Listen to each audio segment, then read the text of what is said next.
기아 타이거즈 팀의 새로운 이적생이자 슈퍼 백업에서 주전으로 활약하길 원하는 류지혁의 이야기를 지금 시작하겠습니다.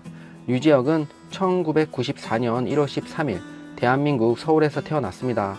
야구를 너무나도 좋아하셨던 아버지의 영향으로 어린 시절부터 잠실 야구장에 자주 드나들었으며 덕분에 야구는 최고의 놀이이자 자신의 즐거움이었습니다. 어린 시절부터 야구를 접했었기 때문에 초등학생이 되어서는 야구 선수가 되는 것이 꿈이었으며 초등학교 3학년이 되었을 때는 부모님에게 야구를 시켜달라는 이야기를 전하게 됩니다. 정말 야구를 좋아하셨던 아버지였지만 야구를 시켜달라는 아들에게 운동을 시킬 생각은 전혀 없었고 그냥 한 달 정도만 하면 힘들어서 그만두겠지라는 생각으로 리틀 야구단에 입단시키며 야구를 시키게 됩니다. 그리고 이 생각은 완전히 빗나가며 야구 선수 류지혁이 탄생하게 됩니다. 아버지께서 야구를 굉장히 좋아하셨습니다. 하지만 부모님이 야구를 시킬 생각은 없으셨어요. 한 달만 하고 말겠거니 생각하셨는데 제가 그때 세기를 박았습니다. 야구부가 있는 학교로 전학을 시켜달라고요. 처음 시작은 리틀 야구단에서 가벼운 마음으로 야구를 하는 것이었지만 정식 야구부가 있는 청원초등학교로 진학을 하게 되면서 본격적으로 야구를 시작하게 됩니다.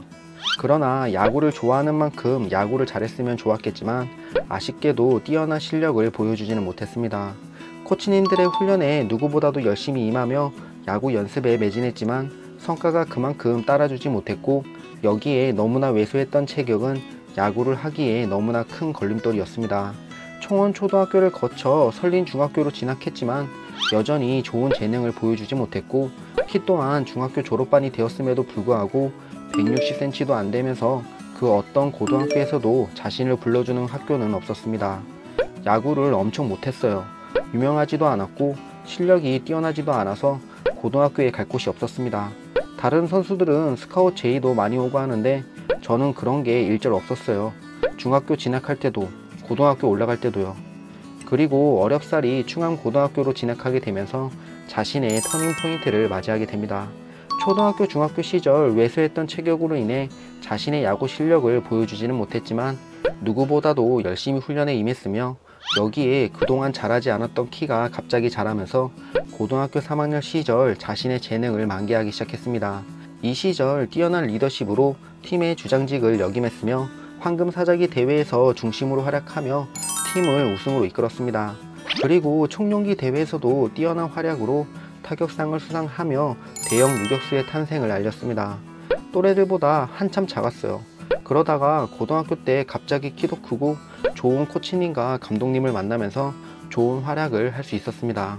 그리고 이런 활약을 바탕으로 어린 시절부터 항상 꿈꿔왔던 태극마크를 가슴에 달며 2011년 아시아 청소년 야구 선수권 대회에 참가하게 됩니다. 청소년 대표팀에 가고 싶다는 생각은 항상 가지고 있었습니다. 저의 목표였어요.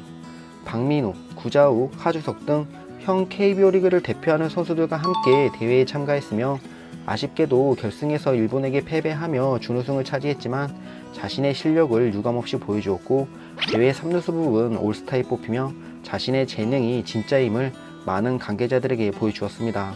비록 고등학교 입학하기 전까지 뛰어난 활약을 보여주는 선수는 아니었지만 고등학교 3학년 시절 자신의 재능을 꽃피웠으며 많은 프로팀들의 주목을 받으며 2012년 신인 드래프트에 참가하게 됩니다. 청소년 국가대표팀에서의 활약과 주장직을 맡아 팀을 전국대회 우승으로 이끄는 등 뛰어난 활약을 인정받아 신인 드래프트 전체 36번으로 두산 베어스 팀의 지명을 받으며 프로행을 결정하게 됩니다. 그리고 데뷔 시즌이었던 2012년 시즌 1군에서 단 2경기만을 소화하고 상무 피니스 야구단에 입단하게 됩니다. 군대를 빨리 다녀오고 싶었습니다. 그리고 구단에서도 많이 도와주셨고요. 지금 와서 생각해보면 굉장히 잘한 선택이라고 생각합니다. 제 야구 인생에서 손꼽을 만큼 잘한 선택이었습니다. 제대 후 2015년 시즌 후반기부터 1군의 얼굴을 비추기 시작했으며 2016년 시즌부터 본격적으로 1군에서 활약을 보여주기 시작했습니다. 디펜딩 챔피언으로서 막강했던 내야진을 보유했던 두산이었기 때문에 주전으로 활약하지는 못했지만 내야 전 지역을 커버할 수 있는 뛰어난 수비력 덕분에 백업으로서 꾸준히 경기에 출전할 수 있었으며 두산 베어스 팀이 정규리그 1위와 한국 시리즈 우승을 차지하는 데 힘을 보태며 슈퍼 백업의 탄생을 알렸습니다. 2017년 시즌에도 백업으로서 시즌을 시작했지만 말이 백업이었지 무려 125경기에 출전했으며 내야 전 지역을 커버할 수 있는 수비력과 준수한 타격 실력 덕분에 두산에서 없어서는 안 될 선수로 우뚝 서게 됩니다. 그리고 이런 활약을 바탕으로 2017년 아시아 프로야구 챔피언십 대표팀에 선발되게 됩니다. 기분이 너무 좋습니다. 사실 내심 기대를 하기도 했고 올해가 끝나면 이 대회에는 못 나가기 때문에 꼭 한번 가고 싶었습니다. 항상 국가대표 유격수가 꿈이라고 이야기했는데 한 발 다가간 것 같습니다. 비록 예선전에서는 선발로서 경기에 출전하지 못했지만 일본과의 결승전에서 1루수로 선발 출전하며 자신의 가능성을 보여주었고 아쉽게도 팀은 일본에게 패배하며 준우승을 차지했지만 국가대표로서 좋은 경험을 하고 팀으로 돌아오게 됩니다.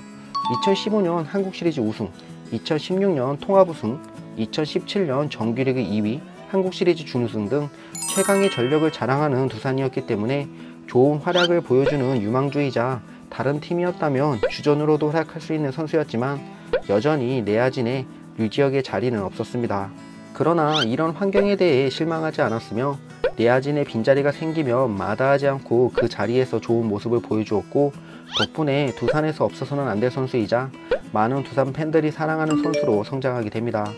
물론 다른 팀에 가면 주전으로 뛸 수 있을까라고 생각해 본 적은 있습니다. 하지만 빨리 주전으로 자리 잡는 것보다 차곡차곡 단계를 밟고 경험을 쌓는 것도 괜찮은 것 같습니다.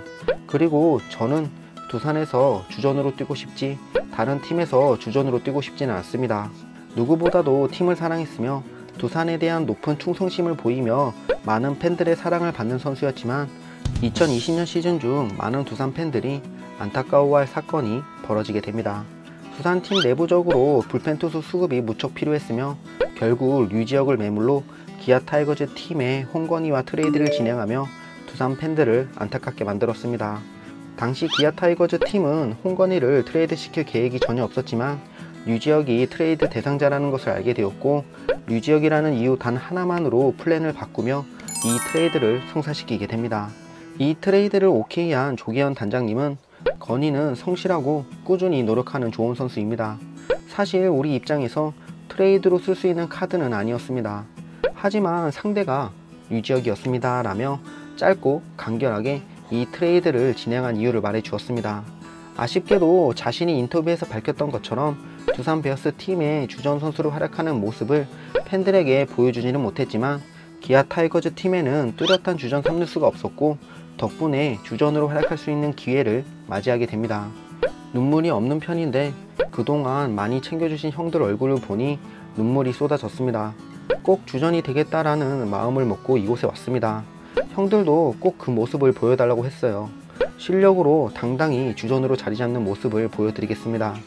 기아 타이거즈 유니폼을 입고 맞이한 첫 번째 경기에서 4번 타자로 출전해 5타수 3안타를 기록하며 좋은 모습을 보여주었고 기아 타이거즈 팀의 부족한 부분을 메우며 슈퍼 백업을 넘어 슈퍼스타로 거듭나기 위해 차곡차곡 자신의 재능을 증명해 가고 있습니다. 류지혁 이야기 끝! 재밌게 들으셨다면 좋아요, 구독 한 번씩 부탁드릴게요.